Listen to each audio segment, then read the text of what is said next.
What's going on, y'all? In this video, I'll show you how you can take a screenshot on Mac. You don't need to download any third-party software because everything is built in already and it takes no more than a few seconds. Alright, so the first way to take a screenshot is by capturing the entire screen, and you can do that by pressing Command-Shift-3 on your keyboard. As you can see, a little window appears here. You can click on it, and then if you want to save it, you can click on Done. Or if you want to delete it, you can click on the trash icon. Next, you can capture a part of your screen by pressing Command-Shift-4 on your keyboard.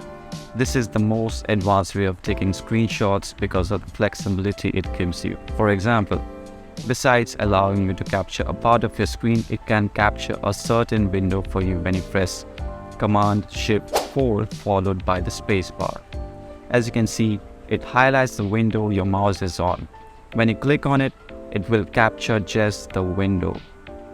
Finally, the third way of taking screenshot is from the screenshot menu. When you press Command-Shift-5, it opens the screenshot menu from where you can capture the entire screen, the selected window, or the selected portion.